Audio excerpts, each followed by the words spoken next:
സദാശിവസമാരംഭാം ശങ്കരാചാര്യമധ്യമാം അസ്മദാചാര്യപര്യന്താം വന്ദേ ഗുരുപരമ്പരാം. എല്ലാവർക്കും വിനീതമായ നമസ്കാരം. നാരായണീയത്തിലെ 51-ാം ദശകം ഇന്ന് ചുരുക്കിയൊന്ന് അനുസ്മരിക്കാം. അതിൻ്റെ ആശയം അഘാസുരവധവും വനഭോജനവുമാണ് ഈ ദശകത്തിലെ വിഷയം. പദ്യം വായിച്ചിട്ട് അർത്ഥം പറയാം. കദാചനൗ വ്രജശിശുഭിः സമം ഭവാൻ വനാശനേ വിഹിതമതിഃ പ്രഗേതരം സമാവൃതോ ബഹുതരവത്സമണ്ഡലൈഃ സതേമനൈർനിരഗമദീശജേമനൈഃ. പദങ്ങൾ: കദാചന വ്രജശിശുഭിः സമം ഭവാൻ വനാശനേ വിഹിതമതിഃ പ്രഗേതരം സമാവൃതഃ ബഹുതരവത്സമണ്ഡലൈഃ സതേമനൈഃ നിരഗമത് ഈശ ജേമനൈഹി. ഇങ്ങനെയാണ് പദങ്ങൾ. കദാചന അവ്യയപദമാണ്, ഒരിക്കൽ എന്നർത്ഥം. വ്രജശിശുഭിഹി ഗോപ ശിശുക്കളോട് കൂടി, തൃതീയ ബഹുവചനമാണ്. സമം അവരോട് കൂടി എന്നർത്ഥം. സമം അവ്യയമാണ്. ഭവാൻ അങ്ങ്, പട്ടതിരി പറയുന്നതാണല്ലോ ശ്രീകൃഷ്ണ പരമാത്മാവ്. വനാശനേ വിഹിതമതിഹി, വനാശനം, അശനം എന്ന് പറഞ്ഞാൽ ഭക്ഷണം, വനത്തിൽ വെച്ച് ഭക്ഷണം കഴിക്കുന്നതിന് വിഹിതമതിഹി. മതി എന്ന് പറഞ്ഞാൽ ബുദ്ധി, ചെയ്ത ബുദ്ധി എന്ന് പറഞ്ഞാൽ തീരുമാനം എടുത്തവനായിട്ട്. അപ്പോൾ അതുവരെ പോയിട്ട് രാവിലെ പോയിട്ട് തിരിച്ചു വന്നിട്ട് ഭക്ഷണം കഴിക്കുന്ന രീതി ഉണ്ടായിരുന്നത് മാറിയിട്ട് ഇനിയും ഭക്ഷണം വനത്തിൽ കൊണ്ടുപോയി കഴിക്കാൻ തീരുമാനമെടുത്തു എന്നർത്ഥം. അങ്ങനെ പ്രഗേതരാം, രാവിലെ തന്നെ. പ്രഗേ എന്ന് പറഞ്ഞാൽ പ്രഭാതത്തിൽ, അത് തരാം എന്ന് പറഞ്ഞാൽ കൂടുതൽ എന്നാണല്ലോ, തരം തമം, കൂടുതൽ പ്രഭാതത്തിൽ ഭക്ഷണം കൊണ്ടുപോവുകയാണെങ്കിൽ അല്പം കൂടെ നേരത്തെ തന്നെ പോകാമല്ലോ. അങ്ങനെ അവ്യയമാണ് പ്രഗേതരം. സമാവൃത ചുറ്റപ്പെട്ടവനായിട്ട്. അരാൽ ബഹുതര വത്സമണ്ഡലേഹി, വിവിധ രീതിയിലുള്ള പശുക്കിടാങ്ങളുടെ കൂട്ടങ്ങളോടുകൂടി. സമാവൃത ചുറ്റപ്പെട്ടവനായിട്ട്. സതേമനൈഹി യേമനൈഹി നിരഗമത് എന്നാണ്. ഈശ എന്നുള്ള സംബോധന അല്ലയോ ഈശ. ജേമനൈഹി എന്ന് പറഞ്ഞാൽ ഭക്ഷണങ്ങൾ, ജേമനം എന്ന് പറഞ്ഞാൽ ഭക്ഷണം എന്നർത്ഥം. ഭക്ഷണങ്ങളോടുകൂടി. ഭക്ഷണങ്ങൾ എങ്ങനെയാണെന്നാണ്. തേമനം എന്ന് പറഞ്ഞാൽ പലതരം കറികൾ എന്നാണ് തേമനം. അനേകം കറികളോടുകൂടിയ ഭക്ഷണത്തോടുകൂടി. നിരഗമത് എന്ന് പറഞ്ഞാൽ പുറപ്പെട്ടു, രാവിലെ തന്നെ പുറപ്പെട്ടു എന്നർത്ഥം. അടുത്ത പദ്യം നോക്കാം. വിനിര്യതസ്തവ ചരണാംബുജദ്വയാദുദഞ്ചിതം ത്രിഭുവനപാവനം രജഃ മഹർഷയ പുളകധരൈഃ കളേബരൈരുദൂഹിരേ ധൃതഭവദീക്ഷണോത്സവാഹം. വിനിര്യതഃ തവ, തവ എന്ന് പറഞ്ഞാൽ അങ്ങയുടെ, നിൻ്റെ. വിനിര്യതഃ പുറപ്പെടുന്നവനായ നിൻ്റെ. ചരണാംബുജദ്വയാത്, ചരണം പാദമാണല്ലോ, പാദമാകുന്ന താമര, അംബുജ ദ്വയം രണ്ട്, ആ രണ്ട് പാദമാകുന്ന ആ താമരയിൽ നിന്ന് ഉദഞ്ചിതം ഉയർന്നു വരുന്ന, നടന്നു പോകുമ്പോൾ ആ പാദം സ്പർശിക്കുന്ന ഭൂമിയിൽ നിന്ന് ഉയർന്നു വരുന്ന ത്രിഭുവന പാവനം രജഃ. ത്രിഭുവനം, 3 ഭുവനത്തെയും പാവനം പരിശുദ്ധമാക്കുന്ന രജസ് പൊടികൾ. മഹർഷയ മഹർഷികൾ, ഋഷയ. പുളകധരൈഃ കളയവരൈഃ, പുളകധരങ്ങളായ ശരീരങ്ങളാൽ. കളയബരം ശരീരമാണ്. പുളകധരം, പുളകത്തെ ധരിക്കുന്ന രോമാഞ്ച പൂണ്ട ശരീരങ്ങളാൽ. ഉദൂഹിരെ ധരിച്ചു എന്നാണ്. ആ ശരീരത്തിൽ ധരിച്ചു. അവർക്ക് ആ പൊടി ശരീരത്തിൽ ധരിക്കുന്നത് തന്നെ അവർക്ക് മോക്ഷപ്രദമായിട്ട്, അത്ര സന്തോഷപ്രദമായിട്ട് മാറിയെന്നർത്ഥം. ധൃത ഭവദീക്ഷണോത്സവാഹ, ഭവദീക്ഷണം, ഭവാനെ ഈക്ഷണം, കാണുന്നതിൽ ഉത്സവത്തോട്. ധൃതം എന്ന് പറഞ്ഞാൽ ധരിച്ചത്, അതോടുകൂടിയവർ, ആ ഉത്സവത്തോടു കൂടിയവരായിരുന്നു ഈ മഹർഷിമാരെല്ലാവരും. ആ കൃഷ്ണനിങ്ങനെ ഗോപന്മാരും പശുക്കിടാങ്ങളുമായിട്ട് പോകുന്നത് നോക്കിക്കൊണ്ട് നിന്നിരുന്നു എന്നർത്ഥം. അവർക്കറിയാം ഈ ശ്രീകൃഷ്ണൻ ഈശ്വരൻ തന്നെയാണ്, ഭഗവാൻ തന്നെയാണെന്ന് അറിയാം. അതുകൊണ്ടാണ്. അടുത്ത പദ്യം നോക്കാം. പ്രചാരയത്യവിരളശദ്വലേതലേ പശൂൻ വിഭോ ഭവതി സമം കുമാരകൈഃ അഘാസുരോ ന്യരുണദഘായ വർത്തനീം ഭയാനക സപതി ശയാനകാകൃതി. പ്രചാരേതി അവിരളശദ്വലേ തലേ പശൂൻ വിഭോ ഭവതി സമം കുമാരകൈ അഘാസുരഃ ഞരുണത് അഘായ വർത്തനീം ഭയാനക സപതി ശയാനകാകൃതി. ഹേ വിഭോ, രണ്ടാമത്തെ വരിയിലെ വിഭോ അല്ലയോ വിഭോവും ഭവതി പ്രചാരയതി എന്നാണ്, ഭവാനിൽ നിന്നാണ്. അവിടെ ഭവതി എന്നുള്ളത് ക്രിയയല്ല. ഭവാൻ ഭവന്തോ ഭവന്ത എന്നുള്ളതിൻ്റെ സപ്തമിയാണ് ഭവതി. ഭവാനിൽ പ്രചാരയതി, പശുക്കിടാങ്ങളെയൊക്കെ അവരെ മേയിക്കുമ്പോൾ എന്നാണ്, മേയിക്കുന്നതിൽ.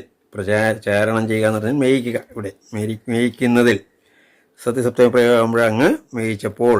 ഇവിടെ അവിരള ശാദ്വരം, ശാദ്വരം എന്ന് പറഞ്ഞാൽ പുൽത്തട്ട്, അത് പുല്ലാണ്.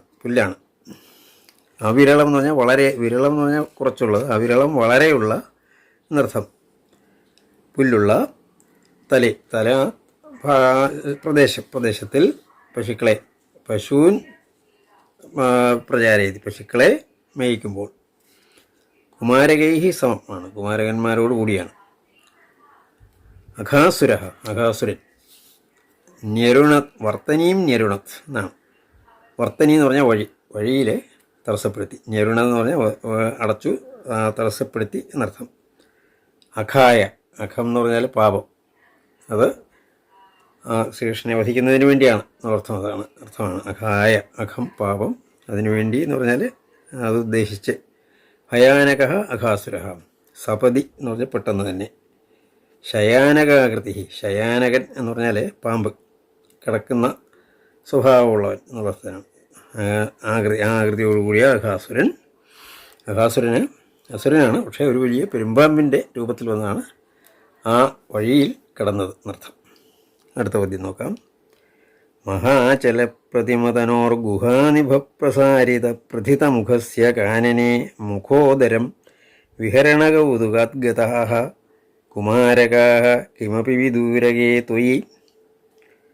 മഹാചലപ്രതിമതനോഃ ഗുഹാനിഭപ്രസാരിത പ്രഥിതമുഖസ്യ കാനനെ മുഖോദരം വിഹരണകൗതുകാത് ഗതാഃ കുമാരകാഃ കിമപി വിദൂരകേ ത്വയി. അങ്ങ് അല്പം ദൂരത്തേക്ക് പോയി ഒരു സമയമായിരുന്നു. അപ്പോൾ കുട്ടികൾ അറിയാതെ വന്ന് ഈ പെരുമ്പാമ്പിൻ്റെ വായ്, അതൊരു ഗുഹയാണെന്ന് കരുതി, ഇത്ര വലിയ വലിപ്പം കൊണ്ടാണ് അതിലേക്ക് കയറിയതാണ്. മഹാചലം, അചലം എന്ന് പറഞ്ഞാൽ പർവ്വതം, വലിയ പർവ്വത പ്രതിമം എന്ന് പറഞ്ഞാൽ തുല്യമായ ശരീരം, തനോഹോ ശരീരത്തോടു കൂടിയവനായ അഘാസുരൻ്റെ എന്നർത്ഥം. ഗുഹാനിഭം എന്ന് പറഞ്ഞാലും തുല്യം, ഗുഹയ്ക്ക് തുല്യമായി പ്രസാരിതം, തുറന്നു വെച്ചത്. പ്രഥിത മുഖസ്യ എന്ന് പറഞ്ഞാൽ പ്രഥിതം അവിടെ വലുത് എന്നുള്ളർത്ഥമാണ്. ഗുഹ പോലെ വലുതാക്കിയ, മുഖം എന്ന് പറഞ്ഞാൽ വായ ഒരു തുറന്നു വെച്ചപ്പോൾ അതൊരു ഗുഹയാണെന്ന് തോന്നി. അങ്ങനെ മുഖത്തോടു കൂടിയവൻ ആയ ആകാസുരൻ്റെ സൃഷ്ടിയാണ്. ദാവനത്തിലാണല്ലോ. മുഖോദരം, ആ മുഖത്തിൻ്റെ ആ ഉദരത്തിലേക്ക്, ആ വായിൻ്റെ ഉദരം എന്ന് പറഞ്ഞാൽ ഉള്ളിലേക്ക് ഗുഹ പോലിരിക്കുന്നത് കൊണ്ട്. കുമാരകാഹ വിഹരണ കൗതുകാത്, വിഹരണം എന്ന് പറഞ്ഞാൽ കളിക്കാനുള്ള കൗതുകം കൊണ്ട്. ഒരു ഗുഹ കണ്ടുകൂടി എല്ലാവരും കൂടെ അതിലേക്ക് കയറുന്നു എന്നുള്ള സ്ഥലമാണ്. വിഹരണ കൗതുകം ഹേതുവായിട്ട് ഗതാഹ, കുമാരകന്മാർ അതിലേക്ക് കയറി എന്നർത്ഥം. ത്വയി കിമപി വിദൂരകൈ, നിന്നിൽ കുറച്ച് വിദൂരകനായിരുന്നതിൽ എന്ന് വെച്ചാൽ നീ അല്പം ദൂരെ ആയിരുന്ന സമയത്ത്, ആയപ്പോൾ എന്നുള്ളർത്ഥമാണ് ഇവിടെ. സത്യസപ്തമ പ്രയോഗം പോലെയാണ്. കിമപി എന്ന് പറഞ്ഞാൽ അവിടെ അല്പം എന്നുള്ളർത്ഥമേ ഉള്ളൂ, കുറച്ച് വിദൂരത്ത് ആയിരുന്നപ്പോൾ, അല്ലെങ്കിൽ ഇങ്ങനെ സംഭവിക്കുകയില്ലായിരുന്നു എന്നുള്ളർത്ഥത്തിലാണ്. അടുത്ത പദ്യം നോക്കാം. പ്രമാദതഃ പ്രവിശതി പന്നഗോദരം കഥത്തനൗ പശുപകുലേ സവാത്സകേ വിദന്നിദം ത്വമവിവേശിത പ്രഭോ സുഹൃജ്ജനം വിശരണമാശു രക്ഷിതും. പ്രമാദതഃ പന്നഗോദരം പ്രവിശതി പശുപകുലേ സവാത്സകേ പശുപകുലേ കൊഥത്തനൗ. അങ്ങനെ ഞാൻ പറയാം ഇവിടെ. പ്രമാദതഃ എന്ന് പറഞ്ഞാൽ ഒന്നും അറിയാതെ, അഹാസുരൻ്റെ കാര്യമൊന്നും അറിയാതെ, ആലോചന കൂടാതെ എന്നുള്ള സ്ഥലം. പ്രമാദതഃ പ്രവേശിച്ചപ്പോൾ. പന്നഗോദരം, പന്നകം എന്ന് പറഞ്ഞാൽ പാമ്പ്, അതിൻ്റെ ഉൾഭാഗത്തേക്ക് പ്രവേശിച്ചപ്പോൾ ആരാണ്? പശുപകുലയെ പ്രവേശിതി, പശുപകുലത്തിൽ ഗോപന്മാരെ ഗോപകുമാരന്മാരുടെ കൂട്ടം പ്രവേശിച്ചതിൽ എന്ന് പറഞ്ഞാൽ പ്രവേശിച്ചപ്പോൾ സവാത്സകെ പശുക്കിടാങ്ങളോട് കൂടിയ ആ ഗോപബാലന്മാരാണ് അവർ പ്രവേശിക്കുക മാത്രമല്ല കൊഥത്തനവും ആ വലിയ വായ്ക്കകത്തോട്ട് കയറിയപ്പോൾ അവിടെ വലിയ ചൂടാണ്. ആ ഗുഹ പോലുള്ള വായയുടെ കൊഥത്തനു എന്ന് പറഞ്ഞാൽ ശരീരമെല്ലാം ചൂടായി. അപ്പോൾ ചൂട് കൊണ്ട് വെന്തുരി, അതാണ് കൊഥത്തനവും. എല്ലാം സപ്തമി ആണ്, സപ്തമി പ്രയോഗമാണ്. അങ്ങനെ ആയപ്പോൾ വിതൻ ഇതിനെ വിതൻ അറിയുന്നവനായ ത്വം അഭി നീയും, ഇതം എന്നുള്ളത് ഇതിനെ എന്നെടുക്കണം ഇവിടെ. വിവേശിത നീയും പ്രവേശിച്ചു പ്രഭു, അല്ലേ പ്രഭു. എന്തിനാണ്? സുഹൃജ്ജനം രക്ഷിതും, വിശരണം സുഹൃജ്ജനം, മറ്റ് ശരണം ആരും ശരണമില്ലാത്ത സുഹൃജ്ജനത്തെ ആശു രക്ഷിതും, പെട്ടെന്ന് തന്നെ ആശു അവ്യയമാണ്, രക്ഷിതും രക്ഷിക്കുന്നതിന് വേണ്ടി നീയും പ്രവേശിച്ചു അർത്ഥം. അടുത്ത പദ്യം നോക്കാം. വിളോദരേ വിപുലിതവർഷ്മണ ത്വയാ മഹോരഗേ ലുഠതി നിരുദ്ധമാരുതേ ധൃതം ഭവാൻ വിദളിതകണ്ഠമണ്ഡലോ വിമോചയൻ പശൂൻ വിനിര്യയവൂ. ഗളോദരം, ഗളം എന്ന് പറഞ്ഞാൽ കണ്ഠഭാഗം, അതിൻ്റെ ഉദരം, അതിൻ്റെ ഉള്ളിൽ അങ്ങ് ശരീരം വലുതാക്കിയതാണ്. വിപുലിത വർഷ്മണ, വലുതാക്കിയ ആ വലിപ്പ ശരീരത്തോടു കൂടിയ വർഷ്മ ശരീരമാണ്. കൂടിയവനായ അങ്ങയാൽ അങ്ങയാൽ മഹോരകയെ നിരുദ്ധമാരുതയിലുടതി, മഹോരകൻ വലിയ സർപ്പം, സർപ്പമാണല്ലോ. ഉരകനിൽ നിരുദ്ധമാരുതനിൽ അസുരനെ ശ്വസിക്കാൻ പറ്റാതായി. ശരീരം കണ്ഠഭാഗത്ത് വലുതാക്കിയപ്പോൾ മഹോരകയിൽ ഉടതി, ആ വലിയ ഉരകത്തിൽ ലുഠൻ എന്ന് പറഞ്ഞാൽ അവശനായി താഴെ കിടന്ന് ഉരുളുന്നവൻ. ലുഠന്തോ അതിൻ്റെ സപ്തമിയാണ് ലുഠതി.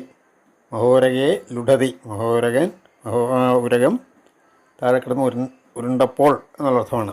ദ്രുതം ഭവാൻ അങ്ങ് പെട്ടെന്ന് തന്നെ വിദളിത കണ്ഠമണ്ഡല, ആ കണ്ഠമണ്ഡലം, ആ കഴുത്തിൻ്റെ ചുറ്റുമോട്ട് വിദളിതം അങ്ങോട്ട് പിളർന്ന് കീറി, അതാണ്.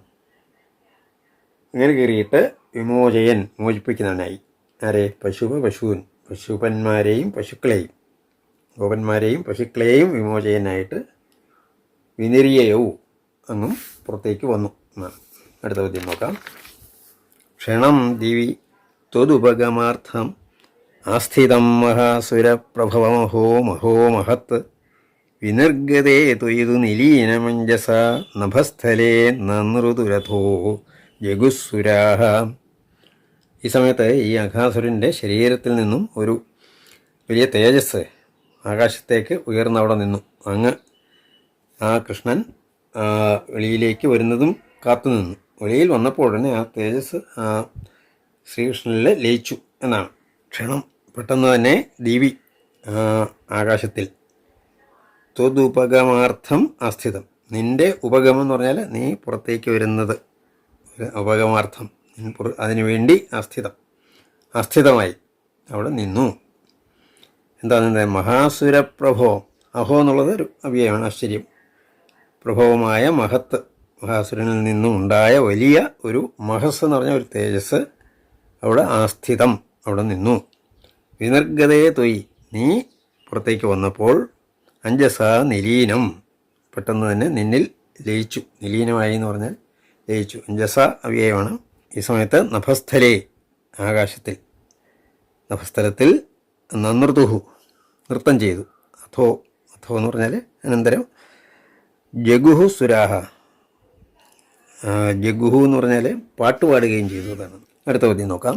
സവിസ്മയൈ കമലഭവാദിഭി സുരൈരനുദ്രുതസ്തദനുഗത കുമാരകൈ ദിനേ പുനസ്തരുണദശാമുപേയുഷി സ്വപേർഭവാനതനുത ഭോജനോത്സവം.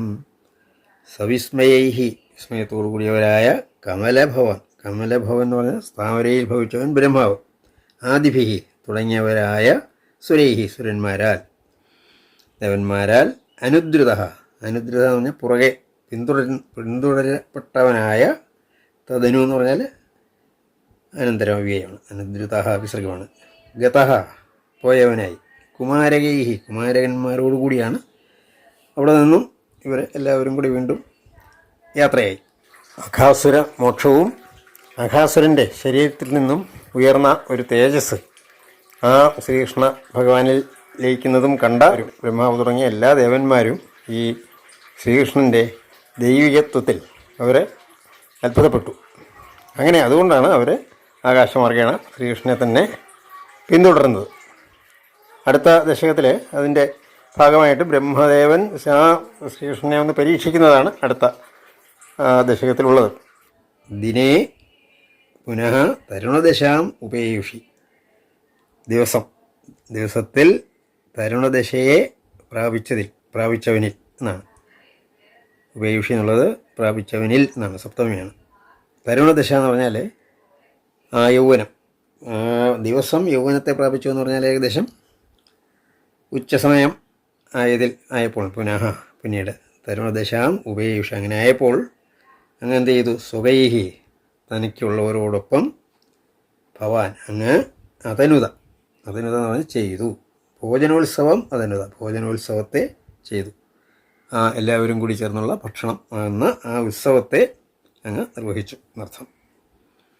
വിഷാണികാമഭിമുരളീം നിതംബകേ നിവേശയൻ കബളധര കരാംബുജേ പ്രഹാസയൻ കളവചനൈ കുമാരകാൻ ബുഭോജിത ത്രിദശഗണയേർ മുദാനുതഃ. വിഷാണിക എന്ന് പറഞ്ഞാൽ നേരത്തെ പറഞ്ഞായിരുന്നു, കയ്യിൽ ഈ കൊമ്പ് ഉണ്ട്. കൊമ്പിങ്ങനെ ഉറച്ച് കൊമ്പ് വിളിക്കണം. കാരണം ആരെങ്കിലും ദൂരെ പോയാൽ അറിയാൻ വേണ്ടിയൊക്കെയാണ്. ആരുടെയെങ്കിലുമൊക്കെ കയ്യിൽ കൊമ്പുണ്ടാകും എപ്പോഴും. ആരെങ്കിലും ഒരാളിനെ കണ്ടില്ലെങ്കിൽ കൊമ്പ് വിളിക്കുന്നിടത്ത് വരണം, അങ്ങനെയൊക്കെ. അതുപോലെ ഓടക്കുഴലുണ്ട് ലക്ഷ്മണൻ്റെ കയ്യിൽ. വിഷാണിയാം മുരളിയും മുരളിയേയും. അപ്പോൾ എന്ന് പറഞ്ഞാൽ എന്നുള്ള നിതംബകേ നിവേശയൻ. വസ്ത്രത്തിൻ്റെ ഇടയ്ക്ക് സൈഡിൽ നിതംബ ഭാഗത്ത് പുറകിൽ വശത്ത് നിവേശയൻ ഞങ്ങൾ വെച്ചുകൊണ്ട് എന്തിനാണ്? ഭക്ഷണത്തിൻ്റെ ഒരുക്കമാണ്. കരാംബുജയെ കബളധരാഹ. കരാംബുജത്തിൽ കൈയാകുന്ന താമരയിൽ കബള ചോറിൻ്റെ ഉരുള ചെറിയ ഇലയിലും ഒക്കെ ആയിരിക്കുമല്ലോ, അത് അവിടെ നിന്ന് മാറ്റി കയ്യിലാക്കി കൊണ്ട് എവിടെയെങ്കിലും വട്ടത്തിലിരിക്കുകയാണ്. പ്രഹാസയൻ കുമാരകാൻ പ്രഹാസയൻ കളവചനീഹി. നർമ്മവചനങ്ങളെ കൊണ്ട് തൃതീയാണ്. കുമാരകാൻ പ്രഹാസയൻ കുമാരകന്മാരെയൊക്കെ ചിരിപ്പിക്കുന്നവനായിട്ട്. ബുഭോജിത അങ്ങനെ ഭക്ഷണം കഴിച്ചു, ഊണ് കഴിച്ചു എന്നർത്ഥം. ത്രിദശഗണൈഹി മുദാ നുതഃ. ഇത് കണ്ടുകൊണ്ടൊക്കെ ദേവന്മാർ നിൽപ്പുണ്ട്. ആ ഭഗവാന്റെ ഓരോ ലീലകൾ കാണാൻ എല്ലാവരും എപ്പോഴും ദേവലോകത്ത് നിൽക്കുകയാണ്. മുദാ സന്തോഷത്തോടുകൂടി, നുതഃ സ്തുതഃ എന്നർത്ഥം, സ്തുതിക്കപ്പെട്ടവനായ. ത്രിദശഗണൈഹി, ത്രിദശൻ എന്ന് പറഞ്ഞാൽ ദേവൻ, ദേവഗണങ്ങളാൽ സ്തുതിക്കപ്പെട്ടവനായ അങ്ങ് ഭക്ഷണം കഴിച്ചു എന്നർത്ഥം. അടുത്ത വിദ്യ നോക്കാം. സുഖാശനം ദിഹതവ ഗോപമണ്ഡലേ മഖാശനാൽ പ്രിയമിവ ദേവമണ്ഡലേ ഇതി സ്തുതസ്ത്രിദശവരൈർജഗത്പതേ മരുത്പുരീനിലയ ഗദാത് പ്രപാഹിമം. സുഖാശനം, സുഖമായിട്ടുള്ള ഈ ഭക്ഷണം. അശനം എന്ന് പറഞ്ഞാൽ ഭക്ഷണം. തു ഇഹയാണ്. ത്വിഹ തു എന്ന് പറഞ്ഞാൽ അവ്യയമാണ്. ആകട്ടെ ഇഹ ഇവിടെയുള്ള ഈ സുഖാസനമാകട്ടെ തവ നിനക്ക്, നിൻ്റെ ഈ സുഖാസനം. തവ ഗോപമണ്ഡലേ സുഖാസനം. ഈ ഗോപന്മാരുടെ മധ്യത്തിലുള്ള ഈ സുഖാസനം ദേവമണ്ഡലത്തിൽ ദേവന്മാരുടെ ഇടയ്ക്ക് ഉള്ള, ദേവന്മാരുടെ കൂടെയുള്ള മഖാശനാൽ. മഖം എന്ന് പറഞ്ഞാൽ യജ്ഞം. യജ്ഞസമയത്ത് ദേവന്മാർക്കെല്ലാവർക്കും അവരെ ഭക്ഷണം കൊണ്ടും ഒക്കെ പ്രീതിപ്പെടുത്തുകയാണല്ലോ. അപ്പോൾ എല്ലാ ദേവന്മാർക്കും അഗ്നി ആണ് എല്ലാം കൊടുക്കുന്നത്. അഗ്നി അർപ്പിക്കുന്നതൊക്കെ ദേവന്മാർക്കാണ് പോകുന്നത്. അങ്ങനെ എല്ലാവർക്കും അവരുടെ മണ്ഡലത്തിലുള്ള മഹത്തിൽ നിന്നുള്ള യജ്ഞങ്ങളിൽ നിന്നുള്ള ആശനം, ഭക്ഷണം, അതിനേക്കാൾ മഹാശനാത് പഞ്ചമിയാണ്. പ്രിയം, അതിനേക്കാൾ പ്രിയം പോലെ ഉള്ള ഗോപമണ്ഡലേ ഇഹ സുഖാസനമാണ്. കൂടുതൽ സന്തോഷത്തോടു കൂടിയുള്ള ആസനമാണല്ലോ ഇത്. പ്രകാരം സ്തുതിക്കപ്പെട്ടവനായ. ത്രിദശവരൈഹി, ത്രിദശൻ എന്ന് പറഞ്ഞാൽ ദേവശ്രേഷ്ഠന്മാരാലാണ് സ്തുതിക്കപ്പെട്ടവനായ ജഗത്പതേ, അല്ലയോ ജഗത്പതേ സംബോധനയാണ്. പതിഹി എന്നുള്ളത് സംബോധന. മരുത്പുരി നിലയ. മരുത്പുരി എന്ന് പറഞ്ഞാൽ വായൂര് എന്നർത്ഥം. മരുത്ത് വായുവാണല്ലോ. പുരിയും നിലയുമൊക്കെ ഊര് എന്നുള്ളതാണ്.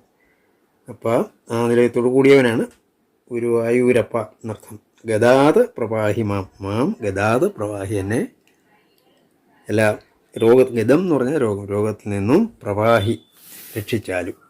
എല്ലാവർക്കും വിനീതമായ നമസ്കാരം.